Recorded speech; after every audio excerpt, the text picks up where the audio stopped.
Welcome to 77 TV. నా పేరు శ్వేత. APTF రాష్ట్ర సంఘం పిలుపు మేరకు పాత తాలూకా కార్యాలయం నందు నర్సీపట్నం జోన్ 6 మండలాల ఉపాధ్యాయులు ఆర్డీఓ కార్యాలయం ఎదుట గురువారం ధర్నా నిర్వహించారు.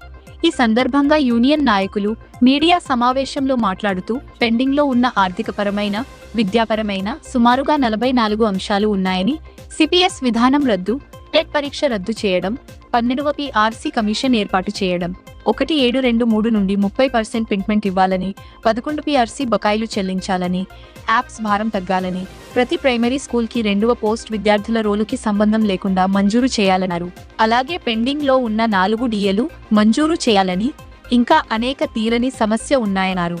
ఈ ధర్నాలో నర్సీపట్నం, గొలుగొండ, నాగవరం, మాకవరపాలెం, కోటవురట్ల, రోలుగుంట ఉపాధ్యాయులు సుమారుగా 100 మంది పైగా పాల్గొన్నారని, ఈ కార్యక్రమంలో నర్సీపట్నం జోన్ ఇన్ఛార్జి పడాల అప్పారావు, పూర్వ రాష్ట్ర కార్యదర్శి బి వెంకటపతిరాజు, జిల్లా ప్రధాన కార్యదర్శి టి త్రినాథ్, రాష్ట్ర ఉపాధ్యక్షులు D Nookaraju, S Dasu, M Jayalakshmi, K Thammunaidu, R Sharma, LY Patrudu, CH Narasimhamurthy, P Raman, K Ashok Samrat, N Sriramamurthy, Malle Lingam, రాము, లోవరాజు మరియు ఉపాధ్యాయులు పాల్గొన్నారు.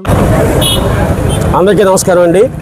ఈరోజు రాష్ట్ర సంఘం పిలుపు మేరకు పాత తాలూకా కేంద్రమైనటువంటి నర్సీపట్నంలో ఆంధ్రప్రదేశ్ టీచర్స్ ఫెడరేషన్ తరఫున ఉపాధ్యాయ సమస్యల పట్ల మా రాష్ట్ర సంఘం ఇచ్చినట్టు పిలుపు మేరకు ఇక్కడ ధర్నా శిబిరాన్ని ఏర్పాటు చేయడం జరిగిందండి. ఇందులో ప్రధానంగా మాకు ఎప్పటి నుంచో ఉన్నటువంటి చాలా సమస్యలు మాకు ఉన్నాయి. ఇప్పుడు ఉన్నటువంటి ప్రభుత్వం CPS రద్దు చేస్తామని చెప్పడం జరిగింది. వెంటనే CPS రద్దు చేయమని చెప్పి మేము ప్రభుత్వాన్ని రిక్వెస్ట్ చేస్తున్నాం. అదేవిధంగా డిమాండ్ కూడా చేస్తున్నాం. అదేవిధంగా 12వ PRC ఈ మించుమించుగా 2023లో వేయాల్సినటువంటి PRCని ఇంతవరకు వేయలేదు. అదేవిధంగా IRని ప్రకటించాలి, PRC కమిషన్ వేయాలి. ఇది కూడా వెంటనే ప్రభుత్వం స్పందించి ఉపాధ్యాయుల యొక్క ఆర్థిక సమస్యలు పరిష్కరించే దిశగా ప్రభుత్వం భావించి PRC కమిషన్ వెంటనే వేయాలని చెప్పి మేము ప్రభుత్వం ఈ యొక్క ధర్నా శిబిరం తరఫున ప్రభుత్వాన్ని డిమాండ్ చేస్తున్నాం. అదేవిధంగా CPS రద్దు చేయాలని చెప్పుకున్నాం. అలాగే ఏకీకృత సర్వీస్ రూల్స్ అనేది ఎప్పటి నుంచో ఉన్నటువంటి సమస్యలు, దానికి ఉపాధ్యాయుల యొక్క పదోన్నతులకి కూడా లింక్ ఉంది.